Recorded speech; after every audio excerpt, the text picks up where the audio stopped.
Thanks for joining me today at InvestorIdeas.com, Cleantech and Climate Change podcast, looking at today's problems and solutions for the future. I'm your host, Dawn Van Zandt, founder of InvestorIdeas.com, and hoping to share our way of making a difference in climate change. Good morning and welcome to today's podcast. I'm talking to Mr. David Michery, founder, chairman, president, and CEO of MULN Automotive, trading in the NASDAQ, MULN, and he talks about some of the recent news that paves the path for manufacturing and sales of EVs, both in the U.S. and globally. MULN Automotive is a Southern California-based automotive company building the next generation of premium electric vehicles that are affordable and built entirely in the United States. Forward-looking statements. The content of this interview and comments made by the CEO of MULN Automotive, collectively the company, is for discussion purposes only. The company does not represent that the information provided is accurate or complete in all respects, and it should not be relied upon as such. The interview contains forward-looking statements which are subject to risks, uncertainties, and assumptions. In some cases, you can identify these statements by forward-looking words such as may, might, will, should, expect, plan, anticipate, believe, estimate, predict, optimistic, potential, future, or continue. The negative of these terms and other comparable terminology. Such forward-looking statements are based on current plans, estimates, and expectations and are made pursuant to the Private Securities Litigation Reform Act of 1995. Forward-looking statements are based on known and unknown risks, assumptions, uncertainties, and other factors. The company's actual results, performance, and achievements may differ materially from any future results, performance, or achievements expressed or implied by such forward-looking statements. The company does not assume responsibility for the accuracy or completeness of any forward-looking statement, and you should rely only on forward-looking statements as predictions of future events. The company is under no duty to update any of these forward-looking statements to conform them or to actual results or revised expectations. Any investment in MULN Automotive, Inc. will be subject to certain risks related to the nature of the company's business and the structure and operations of the company. Any investment in the company should be made only with an appreciation of all applicable risks, which are described in the company's filings with the SEC. Well, thank you for joining us this morning, David. For investors and our listeners that don't really know your story, can you give us a brief history and also your role in the company to date? Sure. Good morning. Thank you. First and foremost, MULN Automotive is a publicly traded company on NASDAQ under the symbol MULN. Became public in November of 2021, and since then the company has progressed on its passion to develop a electric vehicle in multiple configurations, both in Class 1 through Class 6 commercial vehicles, as well as partnering up and acquiring assets from entities that have either went out of business or decided that they needed a path that allowed them the opportunity to execute on their plan, and chose that our entity is the possible partner that could propel their projects in the electric vehicle space into fruition. More notably was the acquisition of ALM's assets through a bankruptcy auction, where MULN was the winning bidder and got a tremendous asset, a factory that used to produce the Hummer H2 brand of vehicles in high volume, which was a part of AM General, which is the military installation that produces the H1 vehicles right next door, as well as it being a highly automated manufacturer of vehicles to the tune of 50,000 vehicles per year based on its capacity. It could paint in its paint shop 14 jobs per hour, fully automated. So we're talking about a very sophisticated operation that excels not only our path but our partners and acquired entities' paths to production. The Bollinger B1 and B2, which I believe is an amazing vehicle, to the MULN 5, which is a exclamation point of our desire to build perfection as it relates to an electric vehicle. It's our entire group's signature series, four-door electric SUV is produced 100% here in America by Americans, and initially going to be built for Americans. And this vehicle will start at a base of $55,000, and it'll go up from there depending on options and configurations. The vehicle will have carbon ceramic composite materials, carbon ceramic rotors, big brake kits, 23-inch wheels. These are all options that the consumer can add to the vehicle. There's an RS package that delivers 200 miles an hour plus 0 to 60 in under 1.95 seconds.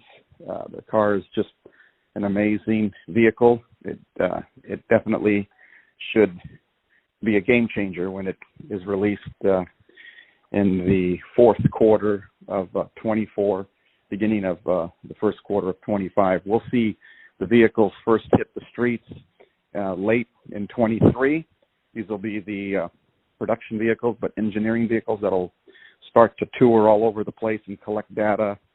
Performance specs will be predicated on how these vehicles do in their actual drive cycle tests, throughout the period of, let's call it 12 months. So we're pretty excited to see this become a reality. We just completed the first couple of shows of our Strikingly Different tour for the MULN 5. That took place in Pasadena, California, and then again in Anaheim, California. It's moving now to Las Vegas, Nevada, and then we'll continue on to the South Central, South Atlantic. So we're pretty excited with what's happening at the company. And you also just announced some plans that are global, and I think one of the things I really liked about this news release was the pricing of this product. You announced the iGo, your distribution and branding rights to the new compact urban delivery vehicle, the iGo for European markets, and it's priced at $11,999, which I thought was great because a lot of the vehicles in this market, a lot of consumers are priced out of. So can you talk about that announcement and then what that means to the company as far as your global expansion?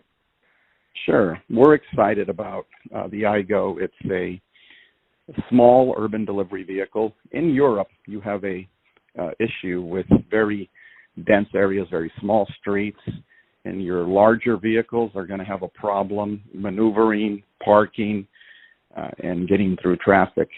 So we specifically designated the iGo for that specific use, meaning short distance, small streets, dense areas, being able to get in and out and do it efficiently.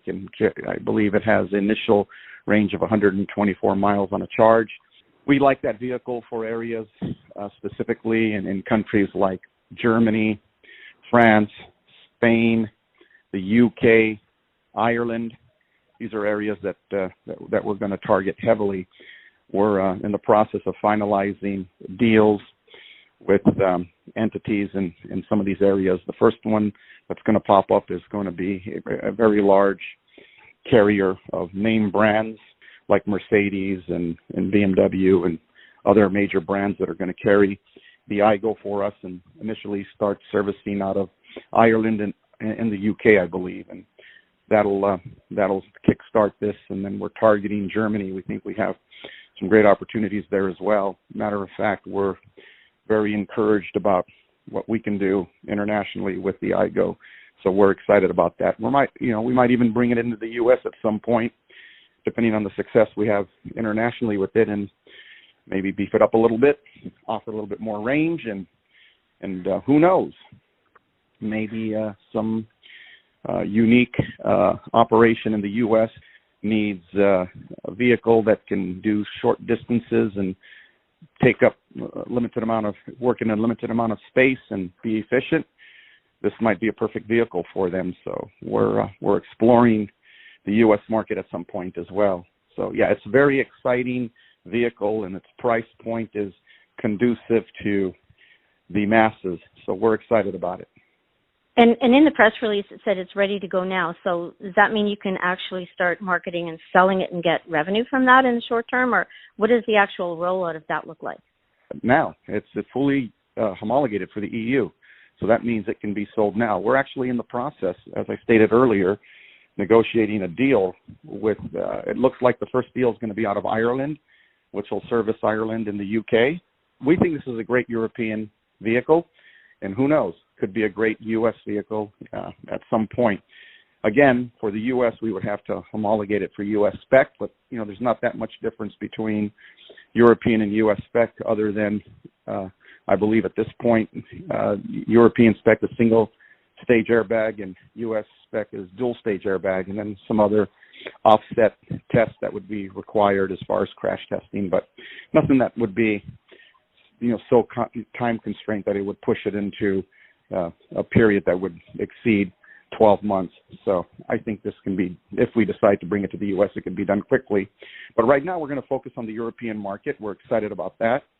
We have a lot of opportunity right now, not just internationally, but domestically as well. So it's a good time for us, and we're hitting on all cylinders. So we'll see what happens. Well, you've definitely got the momentum of government and funding and everything behind you. So you're definitely in the right place at the right time, and I think sometimes that's the key to everything. I just wanted to go back to your purchase of the assets of ELMS and the manufacturing in particular. Can you just give us some sense of the rollout of what of that will look like? When will you actually take delivery of everything, actually be able to go in and say, okay, we want to look at the manufacturing, get it all set up, and when would the rollout of anything happen there? That's a good question. Let's look at this. So strategically, we had purchased controlling interest in Bollinger, and that was for a reason, right? We knew that the B1 and B2, which I believe to be a generational type vehicle, I believe that this is going to do special things, right? This B1 and B2, to me, is what the Hummer would eventually develop into, meaning the current Hummer, the H1 that's in service with our government for now the last 30 years, is a vehicle that has been used during wartime and not wartime, but it's been in service for 30 years. Every so often, you need to have a successor to a particular, product. As an example, right?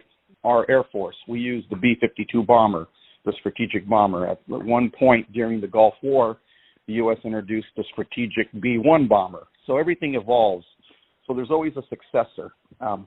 I feel, in my mind, in looking at the B-1 and watching it perform in all sorts of terrain, specifically terrain that would be conducive to war. Not that we want war, but if you're going to have war, you want a vehicle that is geared and developed to perform, meaning climb in areas where other vehicles, no matter who they are, can't get to. And that's what made the H1 special, was its ability to literally go in places that nobody else could go. Well, the B1 can do exactly that. Ironically, I just thought of that. B-1 bomber and then B-1 Bollinger. So kind of ironic there anyway, both successors. But in my opinion, this is a special vehicle that can do special things. And I think that the factory that we purchased in this ELMS bankruptcy asset auction that used to build H2 Hummers, which by ironically sit in that same class 3 category, which means the paint shop that paints is built to the spec that would be conducive to painting vehicles that are that size. Also, the guidance technology on the mechanisms used to move vehicles down the line, the elevators, all the different items were geared for a vehicle that fits pretty close to the configuration of the B1.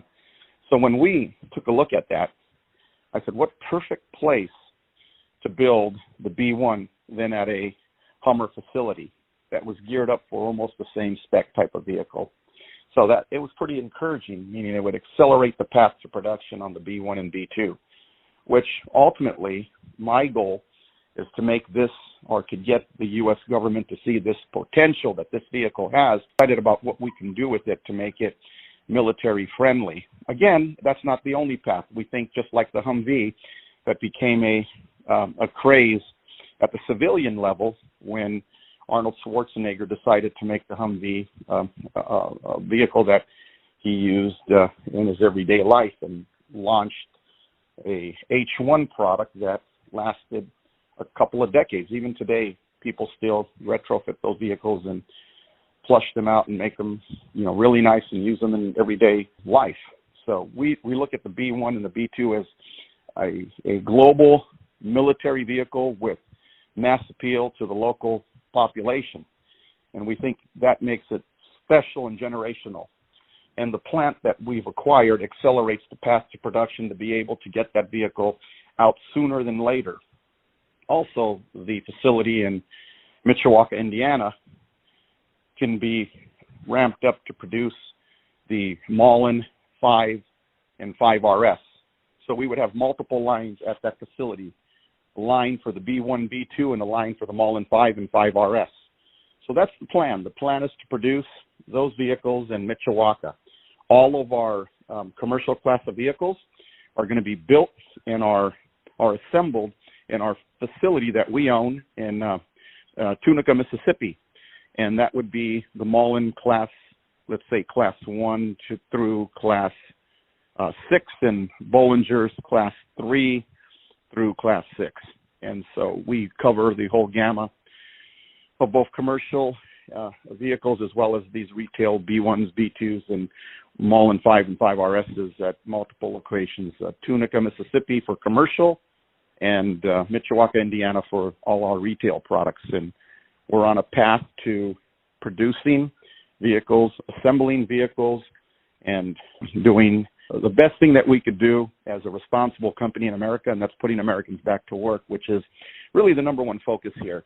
The more jobs we can create, the better off we're going to be, and the more opportunities we can take away from the international community and bring back to the U.S. is going to make us great again in manufacturing, and that's what we want to do. We want to put our little effort, whatever piece we can, to help initiate that process. So that's kind of the plan here. So in closing, with all of the deal flow that you've got and your IGO deal and your manufacturing and everything you've got in place, you've got so many irons in the fire. Just to give investors some insight into the company's financial position and also your recent news you just put out on your elimination of debt. Can you just give us some summary of your confidence of the ability to move forward with all of these ambitious plans? There's a cost to everything. I mean, people know that, right? Nothing is free. And currently, most companies like MULN that are pre-revenue use their public status and their stock as currency to generate the capital needed to execute on its plan. What MULN does is MULN's very efficient in how it operates. It's created billions and billions of dollars of value for hundreds of millions of dollars, meaning the assets that we acquired in this Elms bankruptcy auction at one point had a market cap north of $1.4 billion. That factory alone, when we were in Mishawaka, Indiana, Door, which is one of the builders of paint shops, told us that they had a request from someone that was looking at that plant during the auction process and wanted to know what it would cost just to move the paint shop to Mexico, and the quote was $500 million. Just think about that. Let's put it in perspective. So it tells you the value of just the paint shop there, not including the body shop, the general assembly, the equipment, all of the things. So in my mind, we've used our stock as currency to acquire resources. We've been able to survive in an environment when it's real tough right now for companies to, one, raise money, two, to execute, and we've been accomplishing our goal by creating what we believe to be positive opportunities, one of which obviously was Bollinger. People look at the Bollinger transaction, and some of the comments that I've heard were, hey, a pre-revenue company buying a pre-revenue company. No, I don't look at it that way. I look at it as a company that's been around for 8 years buying a company that's been around for 5 years that has a product that everybody loves and thinks can be special, and it's just a matter of execution, now taking it to the next step. The problem with Bollinger was they didn't have the capital needed to go build a $1 billion facility to execute on the delivery of the B1, so they decided to segue into the commercial segment, which is not as cost expensive but could return results quickly. We purchased the Elms assets for a strategic reason. We knew that we were going to buy Bollinger. we knew that that would be the quickest path to production for Bollinger at mitigating the cost by 10 times. So for us, it was a win-win-win because we knew exactly what the plan was. And then, to add the cherry to the ice cream, we could produce now the MULN 5 and 5RS there on a separate line. Now, let's put that in perspective. We have a plan that we went out publicly with, and we said, in order for us to build the MULN 5 and 5RS, we're going to spend at least $1.2 billion to $1.3 billion.